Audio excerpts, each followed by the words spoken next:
আসসালামু আলাইকুম। আজকের ভিডিওতে সবাইকে স্বাগত। আমরা গত 6টা ভিডিওতে দ্বিতীয় অধ্যায়টা পড়ছি। দ্বিতীয় অধ্যায়ের যতগুলো ফান্ডামেন্টাল কনসেপ্ট ছিল সেগুলো শেষ করছি। আজকে আমরা তৃতীয় অধ্যায় শুরু করব। তো তৃতীয় অধ্যায়ের আজকে দুইটা টপিক পড়ব, যেগুলো হচ্ছে জড়তা এবং বল। তাহলে চলো আমরা শুরু করি। জড়তা কাকে বলে? দেখো, বস্তুর অবস্থা অপরিবর্তিত রাখতে চাওয়ার যে ধর্ম, সেই ধর্মটাকে আমরা বলি জড়তা। বিষয়টা কেমন চলো একটু বোঝার চেষ্টা করি। ধরো তুমি একটা বাসে ট্রাভেল করতেছো। বাসে ট্রাভেল করার সময় বাস কি করলো, চলতে চলতে হুট করে ব্রেক করলো। সেক্ষেত্রে কি হয়, শরীর সামনের দিকে ঝুঁকে যায়। আবার ধরো তুমি বাসে ট্রাভেল করতেছো এবং বাসটা চলতেছিল, ঠিক আছে, বাসটা চলতেছিল, চলতে চলতে ব্রেক করার সময় শরীর সামনের দিকে গেল। আবার একটা সিনারিও হইল, যেই জায়গায় বাসটা দাঁড়ায় ছিল কোথাও, ধরো জ্যামে আটকে ছিল, তারপরে জ্যাম ছেড়ে দেওয়ার কারণে হুট করে বাসটা জোরে টান দিছে। এই যে বাসটা হুট করে অ্যাক্সিলারেট করছে, সেই জায়গায় কি হয়, আমাদের শরীর পেছন দিকে চলে আসে। এই যে দুইটা ঘটনা ঘটলো, একটা বাস হুট করে চলতে চলতে ব্রেক করলে কি হয়, আমাদের শরীর সামনের দিকে ঝুঁকে যায়। আবার বাস যদি হুট করে চলতে চলতে ব্রেক করলে কি হয়, আমাদের শরীরটা সামনের দিকে ঝুঁকে যায়। এবং বাস যদি হুট করে থেমে থেকে হুট করে অ্যাক্সিলারেট করে, সেই ক্ষেত্রে আমাদের শরীর কি হয়, পেছন দিকে চলে আসে। এই যে দুইটা ঘটনা, এই দুইটা ঘটনা কেন ঘটতেছে? এই দুইটা ঘটনা ঘটতেছে কারণ আমাদের বডি বা আমাদের শরীর অ্যাকচুয়ালি তার পূর্বের অবস্থাটা ধরে রাখতে চায়। বিষয়টা কেমন, বাস যখন ধরো গতিশীল ছিল, বাস যখন গতিশীল ছিল, বাসের সাথে তুমি নিজেও গতিশীল, তোমার শরীর সামনের দিকে আগাচ্ছে। এখন এই গতিশীল বাসটা হুট করে যখন ব্রেক করবে, তখন তোমার শরীর তো সামনের দিকে আগাচ্ছিল, তোমার শরীরের লোয়ার পার্ট, তুমি যে সিটে বসে আছো, তোমার শরীরের লোয়ার পার্ট বাসের সাথে থেমে গেছে। কিন্তু তোমার শরীরের সামনের পার্ট বা উপরের পার্ট যেহেতু বাসের সাথে ডিরেক্ট অ্যাটাচড না, সেই জন্য কী হয়েছে, সামনের পার্টটা সামনেই যেতে থাকতে চাচ্ছিল। দ্যাটস ওয়াই তোমার শরীর সামনের দিকে একটু ঝুঁকে গেছে। এবং তার মানে কি হয়েছে, তোমার বডি যে সামনের দিকে যাচ্ছিল, তোমার বডি স্টিল সামনের দিকেই যেতে চাচ্ছে। তার মানে তোমার বডির প্রিভিয়াস যে অবস্থা ছিল, তোমার বডি সেই অবস্থাটা ধরে রাখতে চায়। এই বিষয়টার নামই হচ্ছে আসলে জড়তা। তাহলে জড়তা কাকে বলে? বস্তুর নিজের যে অবস্থা আছে সেটা অপরিবর্তিত রাখতে চাওয়ার একটা ধর্ম। আর একটা উদাহরণ চিন্তা করো, ধরো তুমি একটা মার্বেল নিলা, সেই মার্বেলটাকে তুমি গড়ায় দিলা। একটা টাইলসের রুম, সেই রুমের ভিতরে তুমি কি করলা, মার্বেলটাকে গড়ায় দিলা। মার্বেলটাকে গড়ায় দিলে কি হবে, মার্বেলটা চলতে থাকবে না। কেন চলতে থাকবে? মার্বেলটা গড়ায় গড়ায় অনেক দূর যেতে থাকবে। এখন মার্বেলের উপরে কি কোনো বল কাজ করতেছে? মার্বেলের উপরে তো কোনো বল কাজ করতেছে না। আমি যখন হাত থেকে ছেড়ে দিছি মার্বেলটা, তার উপরে কোনো আর ফোর্স কাজ করতেছে না, স্টিল মার্বেলটা সামনের দিকে যাচ্ছে। কেন? কারণ আমি যখন মার্বেলটা আমার হাতে ছিল, তখন একটা ইনিশিয়াল ফোর্স দিয়ে তাকে ছেড়ে দিছি, এবং মার্বেলটার মধ্যে একটা ইনিশিয়াল ফোর্সের কারণে গতি তৈরি হয়েছে, এবং মার্বেলটা চায় তার সেই গতিটা ধরে রাখতে। এই জন্য মার্বেলটা গড়ায় গড়ায় অনেক দূর চলে যায়, বাট একটা সার্টিন টাইম পরে গিয়ে তো থেমে যায়। তাহলে তোমরা বলবা যে সার্টিন টাইম পরে গিয়ে থামে কেন? সার্টিন টাইম পরে গিয়ে থামে কারণ হচ্ছে মার্বেলটা যে ফ্লোরের উপর দিয়ে চলতেছে, এই ফ্লোরে কি আছে, একটা ঘর্ষণ বল আছে। এই ঘর্ষণ বলের কারণে মার্বেলটা থেমে যায়। আমরা এই চ্যাপ্টারের শেষে ঘর্ষণ বলটা পড়ব, ঠিক আছে? তো আপাতত আমরা মনে করি যে বস্তুর যে অবস্থা আছে, বস্তু সেটা ধরে রাখতে চায়। তার মানে একটা বস্তু যখন গতিশীল থাকে, সে আসলে গতিশীলই থাকতে চায়। আবার একটা বস্তু যখন স্থির থাকে, সে স্থিরই থাকতে চায়। স্থির বস্তু সহজে গতিশীল হইতে চায় না, আবার গতিশীল বস্তু সহজে স্থির হইতে চায় না। এই যে বস্তু নিজের অবস্থা ধরে রাখতে চাওয়ার যে ধর্মটা, এই ধর্মের নাম কি? জড়তা। ক্লিয়ার? ওকে, এখন তাহলে আমরা জড়তার সংজ্ঞাটা দেখলাম। জড়তা কি? বস্তু স্থির থাকলে স্থির থাকতে চাইবে, এবং গতিশীল থাকলে সে সেই গতিটা বজায় রাখতে চাইবে বা ধরে রাখতে চাইবে। এই জিনিসটার নামই হচ্ছে কি? জড়তা। এবং জড়তার প্রকারভেদটা দেখব, জড়তা কত প্রকার, ঠিক আছে? তার আগে আমরা একটা কথা লিখছি যে জড়তার পরিমাপটা কি? জড়তার পরিমাপটা হচ্ছে ভর। এই লাইনটার মানে কি চলো দেখে আসি। এখন ধরো তোমার ফ্রেন্ড সাইকেল চালায় আসতেছিল, তোমার ফ্রেন্ড তোমার দিকে সাইকেল চালায় আসতেছে, খুব বেশি স্পিডে না, হালকা স্পিডে তোমার দিকে সাইকেল চালায় আসতেছে। তাহলে তুমি কি করলা, তুমি সাইকেলটা সামন থেকে ধরলা, আটকায় দিলা। সাইকেলটা তুমি অবশ্যই থামাই দিতে পারবা, সাইকেলের হ্যান্ডেল বারটা যদি তুমি ধরে নাও, সাইকেলটা থেমে যাবে। বাট একই স্পিডে তোমার ফ্রেন্ড ধরো আস্তে আস্তে আসতেছিল, তোমার ফ্রেন্ড যেই স্পিডে আসতেছিল, সেই স্পিডেই যদি তোমার দিকে একটা ট্রাক আসে, তুমি কি হাত দিয়ে সেই ট্রাকটাকে থামাইতে পারবা? কখনোই পারবা না।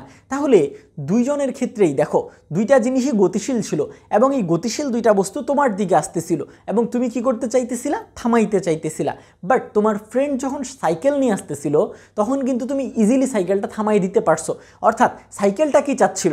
সাইকেলটা গতিশীল ছিল, সাইকেলটা গতিশীলই থাকতে চাচ্ছিল, বাট তুমি কি করতে পারছো? তুমি থামাই দিতে পারছো। তার মানে তুমি জড়তাটাকে, সাইকেলের যে গতি জড়তা ছিল, সেটাকে তুমি বন্ধ করছো। আবার একটা ট্রাক যখন তোমার দিকে আসতেছিল, আসতেছিল, ট্রাকও কি চাইবে, গতিশীল থাকতে চাইবে, কিন্তু সেটাকে তুমি থামাইতে চাইলেও তোমার শক্তি দিয়ে থামাইতে পারবা না, অথবা সেটা থামানোর জন্য অনেক বেশি পরিমাণ শক্তির দরকার। তাহলে এই যে দেখো দুইটা জিনিস একই গতিতে আসতেছিল, অর্থাৎ একই গতি জড়তা তাদের ভিতরে ছিল, কিন্তু তাদেরকে থামানোর জন্য সাইকেলটা থামানো ইজি হইলেও ট্রাকটা থামানো ইজি না। কেন ট্রাকটা থামানো ইজি না? তাদের তো গতি সমান, কিন্তু তাদের ভরটা আলাদা। তোমার ফ্রেন্ড সহ সাইকেলের যে ভর, ট্রাকের ভর তার থেকে অনেক বেশি। তোমার ফ্রেন্ড সহ সাইকেলের ভর ধরো 70 থেকে 75 কেজি, বাট একটা ট্রাকের ভর ধরো 700 থেকে 800 কেজি।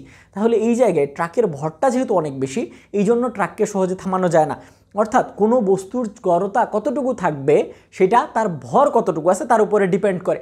আরও একটা উদাহরণ যদি আমরা দেই, একটা সাইকেলকে বা একটা ফুটবলকে, তুমি একটা ফুটবল মাঠে পড়ে আছে, সেটাকে তুমি পা দিয়ে মারলে ইজিলি ফুটবলটা গতিশীল হবে। অর্থাৎ ফুটবলটা যে স্থির ছিল সে তো স্থিরই থাকতে চায়, কিন্তু আমরা তাকে কি করতেছি, কিক দিয়ে গতিশীল করতেছি। তাহলে এই কিক দিতে আমার যতটুকু শক্তি লাগবে, একটা ট্রাক যদি মাঠে দাঁড়ায় থাকে, সেই ট্রাকটাকে কি আমি এভাবে ধাক্কা দিয়ে গতিশীল করতে পারবো? কখনোই পারবো না। অথচ দুজনই তো একটা অবস্থায় ছিল, স্থির অবস্থায় ছিল, যেই অবস্থা থেকে আমরা অবস্থার পরিবর্তন করতে চাই, মানে তার স্থিতি জড়তাটাকে ভেঙে ফেলতে চাই। এই যে জড়তা চেঞ্জ করতে চাচ্ছি, এই চেঞ্জটা আমি ফুটবলের ক্ষেত্রে ইজিলি পারলেও ট্রাকের ক্ষেত্রে পারতেছি না। কেন? কারণ ট্রাকের ভরটা অনেক বেশি, ফুটবলের ভরটা অনেক কম। এই কারণেই ভরকে বলা হয় জড়তার পরিমাপ। অর্থাৎ যে বস্তুর ভর যত বেশি তার ভিতরে জড়তার পরিমাণ তত বেশি, যার ভর যত কম তার ভিতরে জড়তার পরিমাণ তত কম। এখন আমরা আসি জড়তার প্রকারভেদ। জড়তা অ্যাকচুয়ালি দুই প্রকার। জড়তা কত প্রকার? জড়তা হচ্ছে দুই প্রকার। কি কি? একটা হচ্ছে আমাদের স্থিতি জড়তা, একটা কি স্থিতি জড়তা, আর একটা কি গতি জড়তা। বিষয়টা কি? যদি কোনো একটা বস্তু স্থির থাকে তাহলে সে কি চাইবে? সে স্থিরই থাকতে চাইবে, কারণ অবস্থা পরিবর্তন করতে না চাওয়ার মানেটাই হইল জড়তা।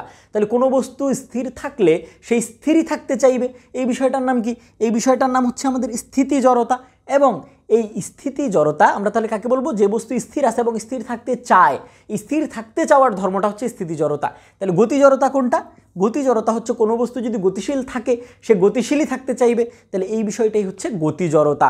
অর্থাৎ কোনো বস্তুর গতি অবস্থাটা বজায় রাখতে চাওয়ার যে ধর্ম সেটা গতি জড়তা, আবার কোনো বস্তুর স্থিতি অবস্থা বজায় রাখতে চাওয়ার যে ধর্ম সেটা হচ্ছে স্থিতি জড়তা। ক্লিয়ার? ওকে। তাহলে আমরা যে ফার্স্ট এক্সাম্পলটা দিছিলাম যে একটা বাস, ধরো একটা বাস চলতেছিল, চলতে চলতে হুট করে যখন ব্রেক করলো তখন তোমার শরীর কি হলো? সামনের দিকে ঝুঁকে গেল। এইটা কোন ধরনের জড়তা? স্থিতি জড়তা নাকি গতি জড়তা? আবার একটা বাস জ্যামের মধ্যে আটকে ছিল এবং হুট করে বাসটা যদি গতিশীল হয় সেক্ষেত্রে তোমার শরীর পেছন দিকে লিন হয়ে যায়। এটা কোন জড়তা? স্থিতি জড়তা নাকি গতি জড়তা? তোমরা ভিডিওটা পজ করে এটা কমেন্টে উত্তর দিবা। ওকে, তাহলে আমি এখন উত্তরটা বলে দিই। একটা বাস যখন চলতেছিল অর্থাৎ গতিশীল ছিল এবং এই গতিশীল বাসটা ব্রেক করার মাধ্যমে যখন থেমে গেছে তখন তোমার শরীর সামনের দিকে ঝুঁকে গেছে। তাহলে এই যে বাসটা গতিশীল ছিল এবং তোমার শরীরও বাসের সাথে গতিশীল ছিল, ব্রেক করার কারণে বাস থেমে গেছে, বাট তোমার শরীরের লোয়ার পার্ট থামলেও আপার পার্ট কি চায়? আপার পার্ট স্টিল গতিশীল থাকতে চায়। লোয়ার পার্ট যেহেতু বাসের সাথে অ্যাটাচড এই জন্য ইজিলি থেমে গেছে, বাট আপার পার্টটা বাসের সাথে ডিরেক্টলি অ্যাটাচড না হওয়ার কারণে সেটা সামনের দিকে স্টিল যেতে চায় এবং এই জন্যই আমাদের শরীর সামনের দিকে ঝুঁকে যায়। অর্থাৎ কেন সামনের দিকে ঝুঁকে যায়? গতিশীল অবস্থা বজায় রাখতে চাওয়ার কারণে সামনের দিকে ঝুঁকে যায়। তার মানে এই যে বাসের যে ব্রেকের ঘটনাটা, বাসের ব্রেকের যে ঘটনাটা, ব্রেক করার যে ঘটনাটা, এই ঘটনাটা অ্যাকচুয়ালি গতি জড়তার উদাহরণ। কেন?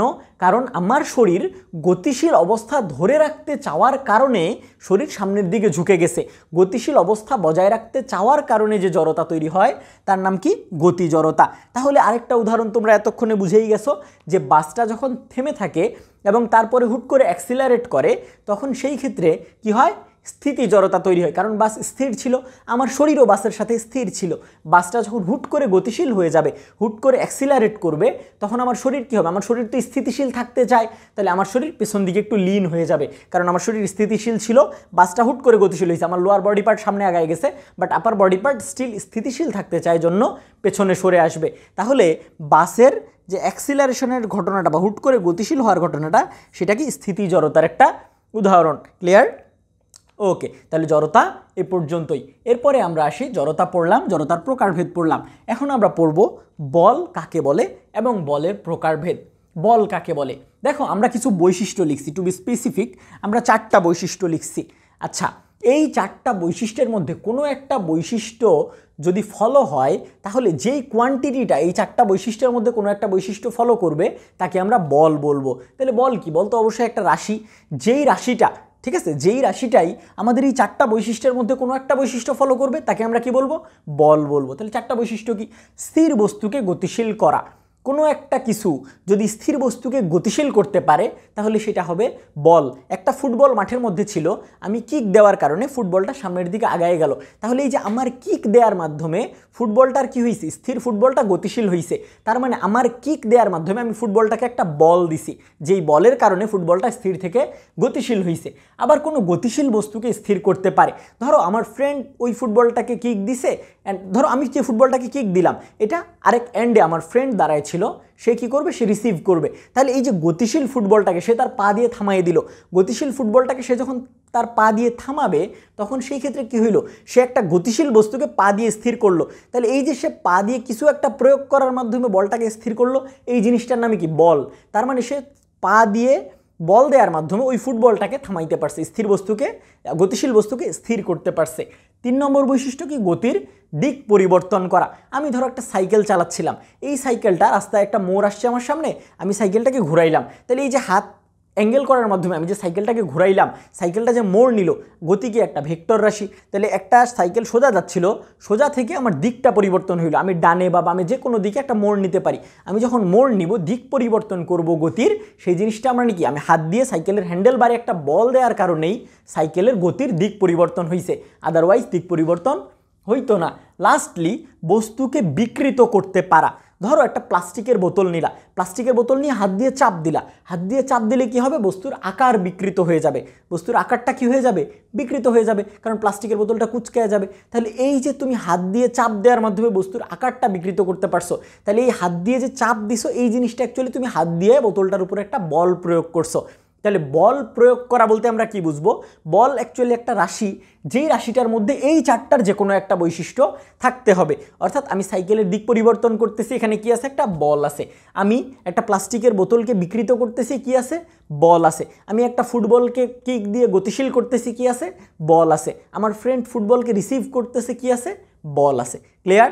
ওকে, এখন আমরা আসি বলের প্রকারভেদ। বলকে অ্যাকচুয়ালি 2 ভাগে ভাগ করা যায়। বলকে আমরা যদি সাম্যতার উপরে ভিত্তি করে ভাগ করি তাহলে বলকে 2 ভাগে ভাগ করতে পারি। কি কি 2 ভাগে ভাগ করতে পারি?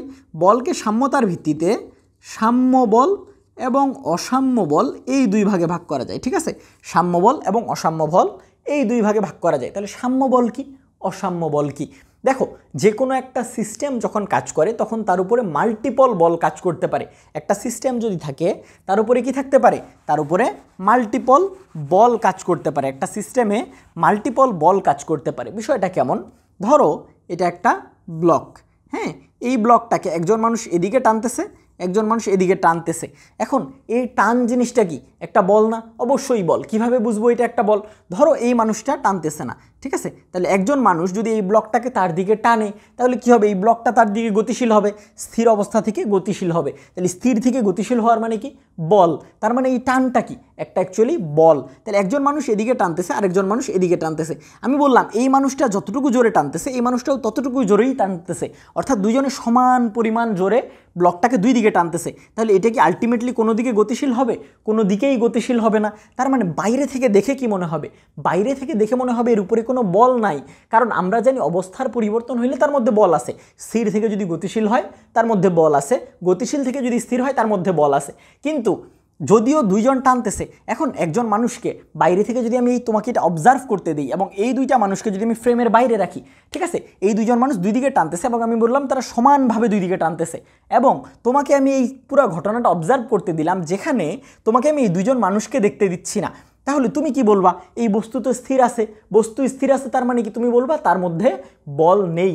তাহলে যদি এরকম কোনো ঘটনা ঘটে যে যেই ঘটনায় বাইরে থেকে কোনো একজন প্রত্যক্ষদর্শী দেখলে বলবে যে সেই জায়গাটাতে কি নাই, সেই জায়গাটাতে কোনো বল নেই, এরকম ঘটনা যখন হবে, যখন বাইরের কোনো অবজারভার ওই বস্তুটাকে দেখে বলবে যে সেই বস্তুর উপরে বা সেই সিস্টেমের উপরে কোনো ধরনের বল নেই, তখন ওই ঘটনাটাকে বা ওই সিস্টেমে অ্যাসোসিয়েটেড সব বলগুলোকে আমরা কি বলবো? সাম্য বল।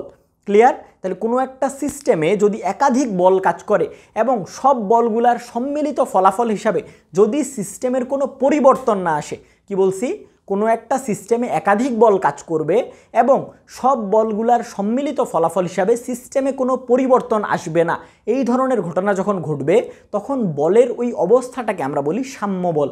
এবং যখন কোনো সিস্টেমের উপরে একাধিক বল কাজ করবে এবং ওই সিস্টেমের অবস্থা পরিবর্তিত হবে তখন সেই বলটাকে আমরা কি বলি, অসাম্য বল বলি। যেমন এইদিকে যদি আরও একজন মানুষকে আমি টানতে দেই, তাহলে দুইজন মানুষ এদিকে টানতেছে, একজন এদিকে টানতেছে, ব্লকটা কী হবে, ব্লকটা এদিকে চলে যাবে, তাহলে ব্লকটা একদিকে গতিশীল হবে। তাহলে তুমি যদি এই মানুষগুলো যারা টানতেছে তাদেরকে নাও দেখো, তারপরেও তুমি বলতে পারবা ব্লকটার উপরে একটা বল কাজ করতেছে, কারণ সেই ব্লকটা স্থির অবস্থা থেকে গতিশীল হয়েছে। তাহলে এই যে তুমি দেখে বললা ব্লকটার উপরে একটা বল কাজ করতেছে, তার মানে এমন একটা সিস্টেম যেই সিস্টেমের উপরে একাধিক বল কাজ করার কারণে সিস্টেমের মধ্যে কোনো একটা পরিবর্তন আসে, তাহলে সেই বলগুলাকে কি বলে, অসাম্য বল বলে। তাহলে আমরা যদি সাম্য বলের একটা বাস্তব উদাহরণ দিতে চাই, সেটা কি হইতে পারে, তোমার মাটিতে দাঁড়ায় থাকা, এইটা হচ্ছে সাম্য বলের একটা বাস্তব উদাহরণ।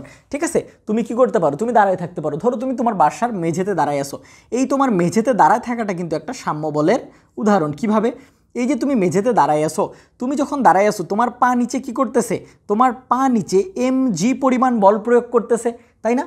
তুমি ভূমিতে কি করতেছো, mg পরিমাণ বল প্রয়োগ করতেছো এবং ভূমি কি করতেছে, ভূমি তোমাকে সমান মানের বল ফেরত দিচ্ছে। ভূমি তোমাকে কি করতেছে, সমান মানের বল ফেরত দিচ্ছে। যদি ভূমি সমান মানের বল ফেরত না দিত তাহলে কি হইতো, তাহলে তুমি অ্যাকচুয়ালি মাটিতে দেবে যাইতা। আর যদি ভূমি তোমাকে, অর্থাৎ সমান মানের বলতে ভূমি যদি তোমাকে কম পরিমাণ বল ফেরত দিত, ধরো তুমি মেঝেতে দাঁড়ায় আসো, তুমি mg পরিমাণ বল দিচ্ছ এবং ভূমি তোমাকে যে বলটা ফেরত দিচ্ছে সেটা হচ্ছে r। এখন আমি যদি বলি যে mg বা তুমি নিচে যে বলটা দিচ্ছ সেই বলটা অ্যাকচুয়ালি r বল, মানে তুমি ভূমি থেকে যে বলটা ফেরত পাচ্ছ সেই বলের থেকে কম, তাহলে সেই বলের থেকে বেশি, মানে তোমার নিচে দেওয়া বলটা ভূমির ফেরত দেওয়া বলের থেকে যদি বেশি হয় তাহলে কি হবা, তুমি আস্তে আস্তে ভূমিতে দেবে যাইতে থাকবা, যেটা কোথায় হয়, কাদামাটির ঘটনায় ঘটে। ঠিক আছে, কাদামাটিতে দাঁড়াইলে কি হয়, আমাদের পা আস্তে আস্তে নিচের দিকে দেবে যায়। কেন হয়, কারণ তখন ভূমির ফেরত দেওয়া বলটা আমাদের বলের থেকে কি হয়, কম হয়। আবার যদি কখনো এমন ঘটনা ঘটে যে ভূমির ফেরত দেওয়া বলটা তোমার বলের থেকে অ্যাকচুয়ালি বেশি, সেই ক্ষেত্রে তুমি কি হবা, সেই ক্ষেত্রে তুমি ভূমি থেকে উপরে উঠে যাবা। ওকে, তার মানে তুমি ভূমিতে যে দাঁড়ায় আসো এই জিনিসটার একমাত্র কারণ হচ্ছে তোমার ভূমিতে প্রদত্ত বল এবং ভূমি কর্তৃক তোমার উপরে ফেরত দেয়া বল, এই দুইটা বলের পরিমাণ সমান। এই জিনিসটা আমরা এই চ্যাপ্টারের সামনে আরও ক্লিয়ার হব। ওকে, এই যে আমরা এখানে আর লিখছি ভূমির তোমাকে ফেরত দেয়া বল, এটাকে আমরা বলি অভিলম্বিক প্রতিক্রিয়া বল। ঠিক আছে, আমি জাস্ট একটা রিয়েল লাইফ এক্সাম্পল দেওয়ার জন্য এই জিনিসটা এখানে বললাম। যদি বুঝতে কোনো সমস্যা মনে হয়, কোনো প্রবলেম নাই, আমরা এই চ্যাপ্টারের নেক্সট লেকচারে আমরা এই জিনিসটা কভার করব। ওকে, তো আমরা সাম্য বল এবং অসাম্য বল দেখলাম। সাম্য বল কি, সাম্য বল হচ্ছে যদি একটা সিস্টেমের উপরে একাধিক বল কাজ করে এবং সিস্টেমের কোনো পরিবর্তন না ঘটে, অর্থাৎ সিস্টেম যদি স্থির থাকে স্থিরই থাকবে, সিস্টেমটা যদি গতিশীল থাকে গতিশীলই থাকবে, তার অবস্থা পরিবর্তিত হইতে পারবে না, স্থির থাকলে স্থির, গতিশীল থাকলে গতিশীল, এরকম ঘটনা ঘটলে সেটা সাম্য বল। আর অসাম্য বল কখন, যদি একটা সিস্টেমের উপরে একাধিক বল কাজ করে এবং তার অবস্থার পরিবর্তন হয়, অর্থাৎ সেই স্থির ছিল এখন গতিশীল হয়ে গেছে, বা গতিশীল ছিল স্থির হয়ে গেছে, বা গতির দিক পরিবর্তন হয়েছে, বা গতির মানের পরিবর্তন হয়েছে, এরকম যে কোনো অবস্থার যদি তার পরিবর্তন হয় তাহলে সেটা কি হবে, অসাম্য বল হবে। এছাড়াও বলের আরও একটা পার্ট আছে, যেই পার্টটা আমরা নেক্সট ভিডিওতে পড়ব। কি পার্ট, যেটা হচ্ছে মৌলিক বল। ঠিক আছে, প্রকৃতিতে যত ধরনের বল আছে সেই বলগুলাকে চারটা মৌলিক বলে ভাগ করা যায়। কয়টা মৌলিক বলে ভাগ করা যায়, চারটা মৌলিক বল। অর্থাৎ প্রকৃতিতে যত বল এক্সিস্ট করে তাকে আমরা চারটা মৌলিক বলের আওতায় এক্সপ্লেইন করতে পারি। এই চারটা মৌলিক বল আমরা এর পরের লেকচারে ডিটেইলে কভার করব। ক্লিয়ার? আজকে এতটুকুই, আল্লাহ হাফেজ।